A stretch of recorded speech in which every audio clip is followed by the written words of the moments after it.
What's going on, guys? So today we're looking at a Kancept knife. This one is the Kryo. There's a bunch of these. I mean, there's, God, probably 15 different ones that I've seen. All kinds of different variants. There's more expensive ones with better steels and so forth. But this one I was interested in. Not only do I absolutely love this micarta, but this was one of the more affordable versions. All right, this goes for about 56 bucks. And this one's rocking a D2 blade. All right, simple flipper design. Not a whole lot, special going on here. Just a workable knife, which is very, very usable. I do like the blade shape on this one. Before I get into the knife itself, I want to go over the box real quick, the packaging, which I did save here, although it's a little dusty and crusty. If you haven't seen these before, Kancept does have a pretty cool little packaging setup. Of course, you have all your details on the back end on a sticker. All right, then this slides open. Then we have this little booklet, all right, which is nice because you get your cleaning cloth, all right, as well as a little paper pamphlet, kind of accordions out, and there's no information. Look at that. No, it's all in the back. All right, so warranty, what's covered. I mean, it's very clear here. Warranty exclusions, all right, what Kancept will do, knife use and care, and release agreement, all right. So besides that, you actually get a cool little sheath as well, which some people might care about, some people might not. But it is nice. I mean, if nothing else, for storage. I mean, for little, daily users like this, you usually don't see, extra packaging like this and a nice little sheath. I believe this comes with all their knives. I've had several of their models, and they've all come with it. It's just kind of nice, again, for storage. But this is I wouldn't necessarily call it a beater knife, but this thing definitely got beat up. So, yeah, I mean, overall, my impressions of it is just a good user. That's all, just another option in the, $50 to $70 range. No real problems with it as far as comfort goes. It's a very ergonomic design.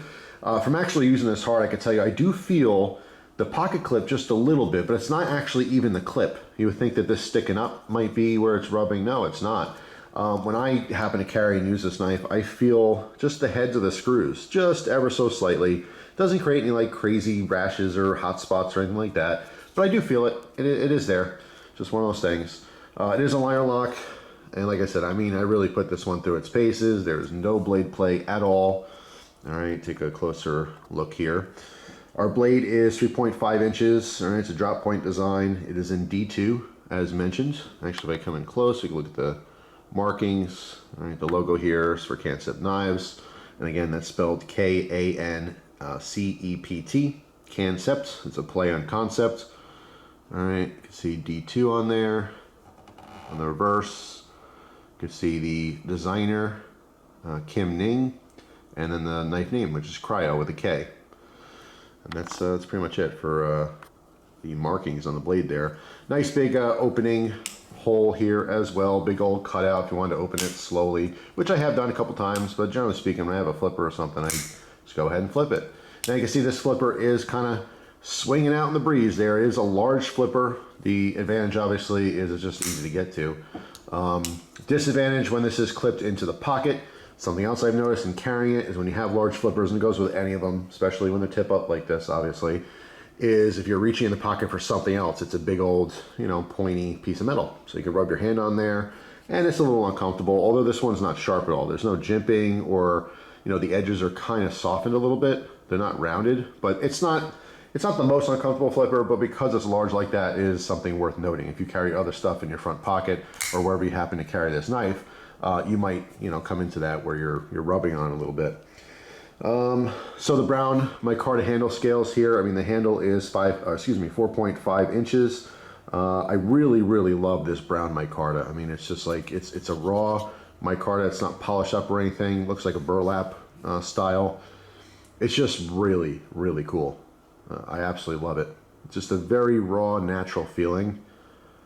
You can see that nestled liner lock here as well. So the cutout in the back of the scale, so it sits flat. Just super, super nice. I just love these handle scales. This is what really kind of stood out to me with this one. This is also available in a black blade as well. This one is kind of a stonewash finish, which is nice. This does have tons of scratches and dirt and stuff on it, and it's kind of hard to tell because of that finish. As far as the weight, it's 4.1 ounces. Just comes across as your average medium-sized, EDC knife. Like I said, the ergonomics are really good with this finger control here. All right, slight cutout, and then it flattens out towards the end here. No problems at all with that. If I took off the pocket clip and I just didn't feel just a little bit of screws, it would be extra comfortable. I mean, like just noticeably ergonomic. There is jimping on the back of the blade there, which is purposeful. All right, I have used that before. It's a little aggressive. It doesn't really seem like it. It's not sharp. What I mean by aggressive is it really just kind of, it does bite into the skin there. So if you're pushing really hard, I mean, with extended use, it could be a little uncomfortable, but the purpose obviously is so your finger doesn't slip. But yeah, I mean, that's pretty much it. I mean, I like the knife. It just, nothing stands out as being extra special or lackluster. It's just run-of-the-mill, something different. If you like the looks of it, it works. It works very well. The D2 held up fantastic. I mean, as far as what I can expect out of D2. So their heat treat is obviously very good. And it's just straightforward. Like I said, nothing that really stands out here other than just being a good option for an EDC knife. Especially if you want to just try a different brand.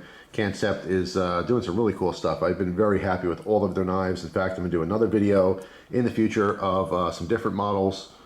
But yeah, just another option, and options are good. So that's it. That's the Kancept Kryo. As I mentioned, there's a ton of versions. There's a higher end version. It's more expensive too. Forget what steel they're using offhand, but I think it's titanium for the handles. They have a bunch of different colors, different scales. I mean, it really is, there's a lot of options there. If you like the overall design here, you can certainly pick one, that matches your preferences a lot better.